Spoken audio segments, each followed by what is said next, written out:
Você sabia que existe uma forma de investir em renda fixa que pode render muito mais do que a poupança e até competir com o próprio Tesouro Direto, sem você precisar ser especialista em finanças? Pois é, enquanto muita gente ainda pensa que investir se resume a ações, bolsa de valores ou tesouro, o mercado de renda fixa é muito mais amplo do que parece. Existem opções que vão desde CDBs e LCIs até debêntures e fundos DI. Cada uma tem suas vantagens, riscos e formas de funcionamento. E entender isso pode ser o diferencial entre deixar seu dinheiro parado rendendo pouco ou colocá-lo para trabalhar de verdade, com segurança e boa rentabilidade. Se você quer aprender a multiplicar o poder do seu patrimônio sem cair em armadilhas, fica comigo até o fim, porque hoje vamos descomplicar a renda fixa além do Tesouro Direto. Para começar, precisamos entender o que significa renda fixa. Muita gente confunde achando que quer dizer rentabilidade garantida, mas na prática não é bem assim. Renda fixa é um tipo de investimento em que as regras de remuneração já são conhecidas no momento da aplicação. Pode ser uma taxa de juros prefixada, um percentual do CDI, a variação da inflação mais um juro extra ou até uma combinação desses fatores. O que muda é a forma como o rendimento será calculado, mas sempre há clareza sobre como esse cálculo funciona. E por que esses investimentos existem? Basicamente porque bancos e empresas precisam de dinheiro para financiar suas operações. E em vez de buscar esse dinheiro só em grandes investidores, eles também podem captar recursos diretamente das pessoas comuns.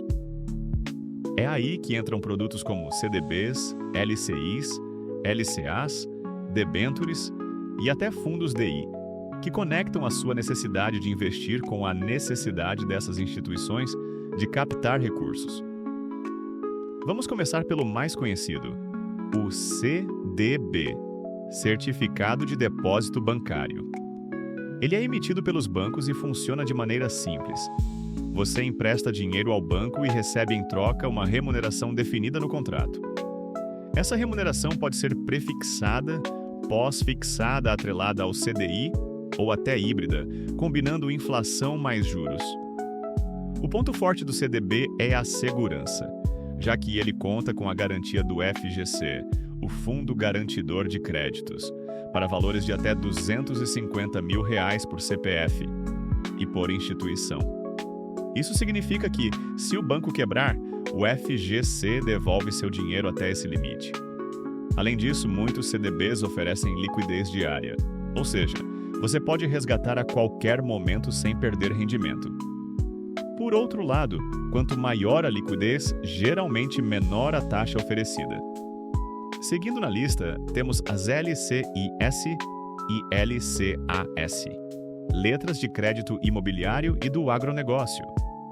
Elas funcionam de forma parecida com o CDB, mas com um detalhe muito interessante. São isentas de imposto de renda para a pessoa física. Isso as torna extremamente atrativas, principalmente quando comparadas a outros investimentos de renda fixa tributados. A lógica é simples. Você empresta dinheiro para o banco, que vai financiar operações no setor imobiliário, no caso da LCI, ou no agronegócio, no caso da LCA. Em troca, você recebe uma taxa de rendimento, normalmente atrelada ao CDI. Assim como os CDBs, LCIS e LCAS, também têm a proteção do FGC até os mesmos limites. O ponto de atenção aqui é a liquidez. Muitas vezes, elas só permitem resgate no vencimento, o que exige planejamento por parte do investidor. Agora, entrando em um campo um pouco mais avançado, temos as debêntures. Diferente dos CDBs e das letras de crédito, que são emitidos por bancos, as debêntures são emitidas por empresas. É como se grandes companhias abrissem uma espécie de vaquinha entre investidores para financiar projetos, pagar dívidas ou expandir operações. E, em troca, elas oferecem remuneração em forma de juros. Existem debêntures comuns, que pagam juros sujeitos à tributação de imposto de renda, e as debêntures incentivadas, que financiam projetos de infraestrutura e contam com isenção de IR para a pessoa física. A atratividade das debêntures está no fato de muitas vezes pagarem taxas superiores às de CDBs ou LCIs. Mas aqui o risco é maior. Não existe a proteção do FGC.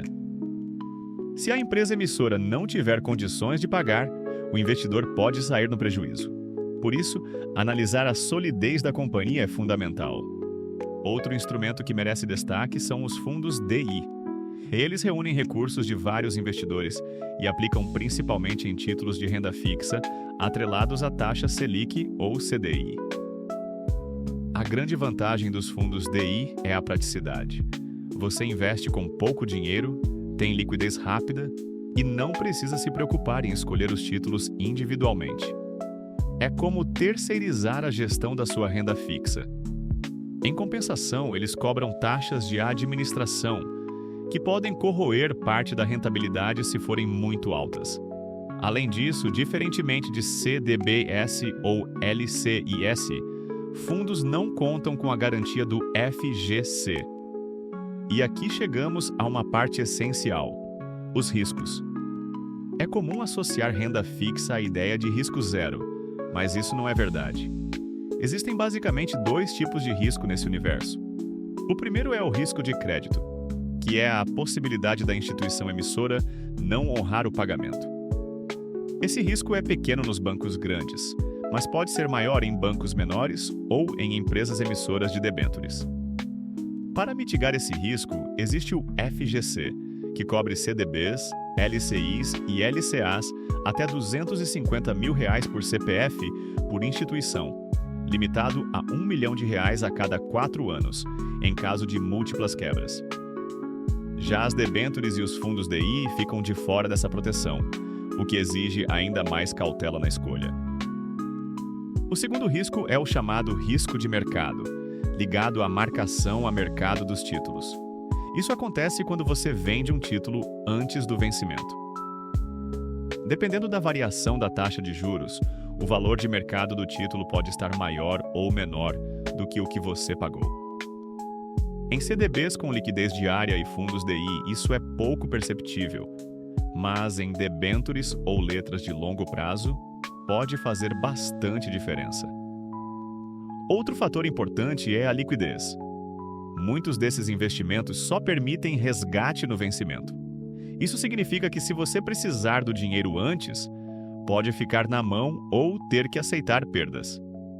Por isso, nunca coloque em renda fixa de longo prazo um dinheiro que pode ser necessário no curto prazo. E por fim, temos a rentabilidade. Aqui entra o detalhe mais interessante. Muitas vezes, CDBs e LCIs de bancos menores oferecem taxas bem mais atrativas do que grandes bancos. É comum ver CDBs pagando mais de 110% do CDI, enquanto nos grandes bancos dificilmente passam de 90%. Mas lembre-se, quanto maior a taxa, geralmente maior o risco. Avaliar bem o emissor é parte do jogo. Para ilustrar, imagine que você tem R$10 mil para investir.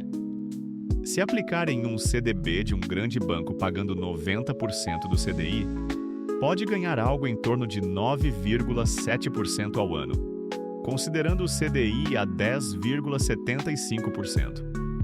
Agora, se escolher um CDB de banco médio pagando 115% do CDI, esse retorno sobe para perto de 12,3% ao ano. Parece pouco, mas em longo prazo a diferença pode ser enorme. Já em uma LCI pagando 95% do CDI, mesmo com a taxa aparentemente menor, a isenção de imposto de renda pode fazer com que o rendimento líquido supere o CDB tributado. No caso das debêntures, o retorno pode ser ainda mais alto, como IPCA mais 6% ao ano. Mas aqui você precisa segurar até o vencimento e confiar na saúde financeira da empresa emissora. Ou seja, maior retorno, maior risco. E os fundos DI, eles podem render algo próximo do CDI, mas vale prestar atenção na taxa de administração. Um fundo que cobra 1% ao ano já tira uma boa parte do rendimento. O ideal é buscar fundos com taxas baixas, de 0,1% ou menos, para que realmente façam sentido. No fim, investir em renda fixa além do Tesouro Direto é como montar uma caixa de ferramentas. Cada instrumento tem sua utilidade. CDBs podem ser bons para quem quer segurança com liquidez. LCIs e LCAs são ótimos para aproveitar a isenção de IR. Debêntures podem ser alternativas para quem busca maior retorno e aceita risco. E fundos DI são práticos para quem prefere simplicidade. O segredo é não colocar todo o dinheiro em uma única opção. Diversificar é a chave para equilibrar rentabilidade, segurança e liquidez. Assim você consegue proteger seu patrimônio e ainda aproveitar oportunidades de ganho. Então, antes de escolher, faça 3 perguntas. Qual é o meu objetivo com esse dinheiro? Quando eu vou precisar dele? E quanto risco estou disposto a assumir? As respostas vão guiar sua decisão para o investimento mais adequado.